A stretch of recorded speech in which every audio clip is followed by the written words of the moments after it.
চাঁদাবাজি হয়তো বিএমপি করতেছে, ঠিক আছে। কারণ বাজার চান্দা বাজার আর খা ছিল, চান্দাবাজ এখন ঘুমায় গেছে গা। পরে আমাকে বাইন্দা নিয়ে যাবো গা। ভোটের সময় ভাই ভোট গেলে তোমাকে আর খবর নাই। চাঁদাবাজিদের ব্যাপারে জিরো টলারেন্স।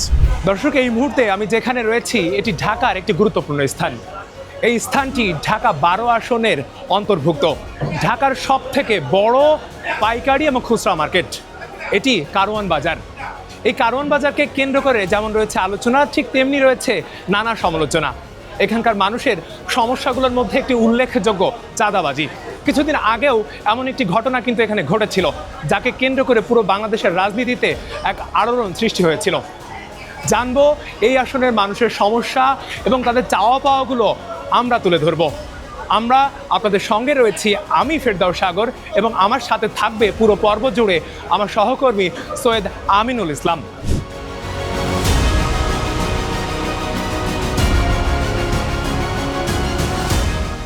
আমার নির্বাচন মাত্র আর অল্প কিছুদিন, সো এইবারে নির্বাচন নিয়ে আপনার আশা কি? ইনুস সাহেবের নেতৃত্বে এবার শান্তিপূর্ণ একটা নির্বাচন হবে, আর এই শান্তিপূর্ণ নির্বাচনের সঠিক রেজাল্ট জাতি পাবে।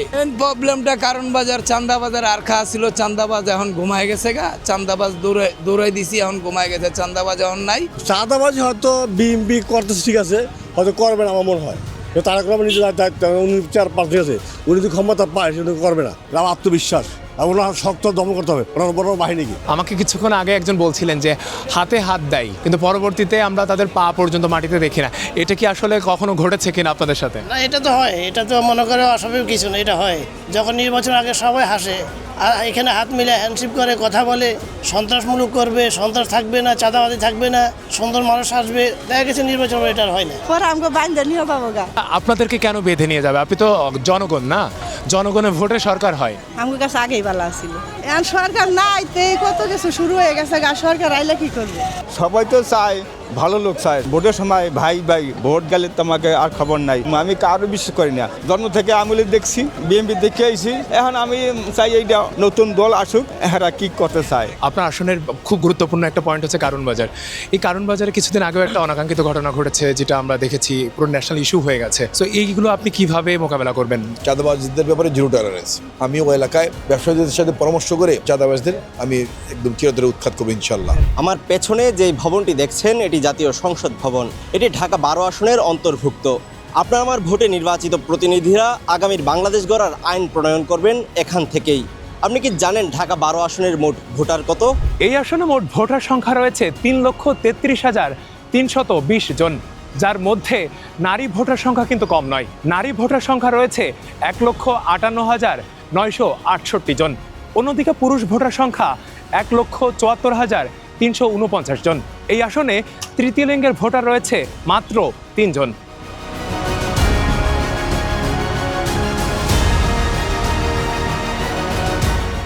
আমরা তো দুই দলেরই সবসময় দেখছি, আওয়ামী লীগও দেখছি, বিএনপিও দেখছি, ওদের কাজকর্ম আমরা দেখছি। কিন্তু এখন আমরা চাইতেছি জামাতে আমি একটু চিন্তা ভাবনায় রাখছি আর কি। আমরা মনে করি যে সংসদে একজন সৎ লোকের দরকার। অনেকেই তো চাঁদাবাজ দেন, দেখতেছি যে অনেক নোংরা রাজনীতি হইতেছে, এইভাবে তো রাজনীতি হওয়া উচিত না। ব্রিটিশ শাসন আমলে ঢাকার তেজগাঁও ছিল একটি বিশাল কৃষি খামার। সেই কৃষি খামারের মূল ফটকে এই মুহূর্তে আমি দাঁড়িয়ে রয়েছি। তখনকার সময় এই খামারটির মূল ফটকে বলা হতো ফার্মের গেট।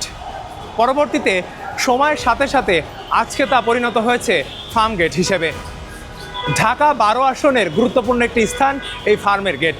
আমরা আগামীতে আশা করছি আরও ভালো, এর চেয়ে আগে যে 5 তারিখে হয়েছে হাসিনার চেয়ে আরও ভালো আশা করছি। এর চেয়ে জানি ভালো করে, যে আসুক সে জানি খুব ভালো মতো রাষ্ট্র পরিচালনা করতে পারে। আমাদের সরকার এবার চাচ্ছি আমাদের ইসলাম সমর্থন হোক। দেখতেছি তো স্বপ্নকে তো জামাত ইসলাম দেখতেছি, তারপর মোটামুটি আমাদের খালেদা জিয়া মারা গেল। এখন বিবেচনা কোন দিকে আসে সেটা আমরা সামনে বিবেচনা করবেন।